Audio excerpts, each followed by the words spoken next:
नमस्कार दोस्तों, सनातन सत्य धर्म चैनल पर आपका स्वागत है। दोस्तों, हमारे जीवन में हर व्यक्ति किसी न किसी पाप पुण्य का भागीदारी रहता है। गरुड़ पुराण के अनुसार हर व्यक्ति को अपने पापों की सजा उसके मरने के बाद उसकी आत्मा से की जाती है। उसका दंड इतना कठोर रहता है और उसी हिसाब से उसका पुनर्जन्म भी होता है और उसे वह कठिन शिक्षा भोगने के लिए पुनर्जन्म लेना पड़ता है। शास्त्रों पुराणों में बताया गया है कि मनुष्य धरती पर रहकर अच्छे या बुरे कर्म करते हैं, उन सभी कर्मों का लेखा जोखा मृत्यु के बाद होता है और उसके अनुसार सजा और पुनर्जन्म मिलता है। ईश्वर की दृष्टि से आप जो अच्छे कर्म यानी आपके काम होते हैं उसे पुण्य कहा जाता है और जो बुरे कर्म करते हैं उसे पाप कहा जाता है।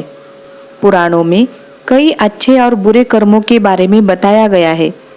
गरुड़ पुराण और कठोपनिषद में तो यह भी बताया गया है कि मनुष्य को अपने मृत्यु के बाद उसके पाप कर्मों की अलग अलग सजाएं दी जाती है।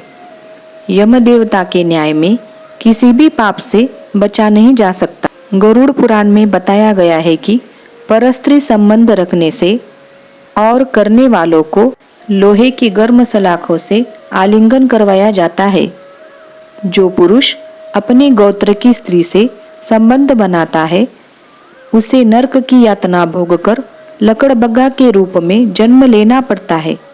कुंवारी अथवा अल्पायु कन्या से संबंध बनाने वालों को नरक की यातना सहने के बाद अजगर की योनि में जन्म लेना पड़ता है। जो व्यक्ति काम भावना से पीड़ित होकर गुरु की पत्नी का मान भंग करता है, ऐसा व्यक्ति वर्षों तक नरक की यातना भोगने के बाद गिरगिट के रूप में जन्म लेता है। मित्र के साथ विश्वासघात करके उसकी पत्नी के साथ संबंध बनाने वाले व्यक्ति को यमराज गधे की योनि में जन्म देते हैं। लेकिन धोखा देना और व्यभिचार से भी एक बड़ा पाप है, उसकी सजा अधिक कठोर है।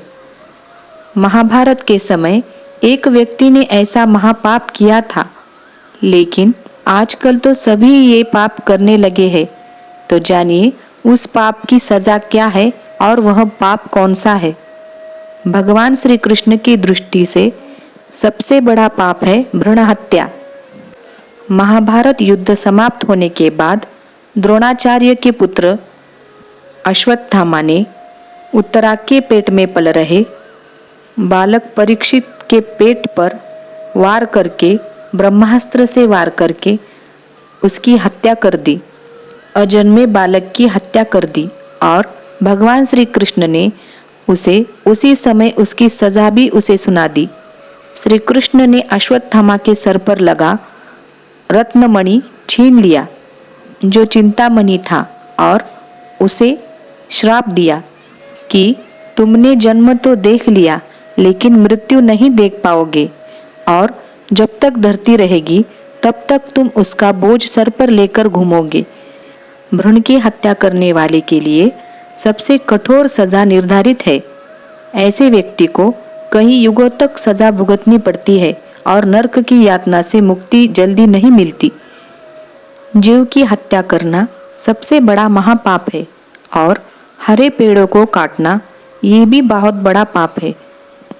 और जो लोग बुजुर्ग लोगों की हत्या करते हैं, उन्हें परेशान करते हैं, उनसे छल कपट करते हैं और उन्हें नीचा दिखाते हैं, ऐसे व्यक्ति को आग में झोंक दिया जाता है और ऐसा तब तक करते हैं जब तक उनके शरीर से खाल नहीं निकल जाती। दोस्तों, आप अपने दिमाग में जो सोच रहे होते हैं वह भी भगवान से छुपाया नहीं जाता। ऊपर से अच्छाई का दिखावा और अंतरात्मा से किसी की बुराई की सोच रखना, यह भी एक पाप की श्रेणी में आता है। इसीलिए कर्म अच्छे करोगे तो फल की प्राप्ति भी अच्छी ही होगी। मिलते हैं अगली वीडियो में, तब तक राधे राधे।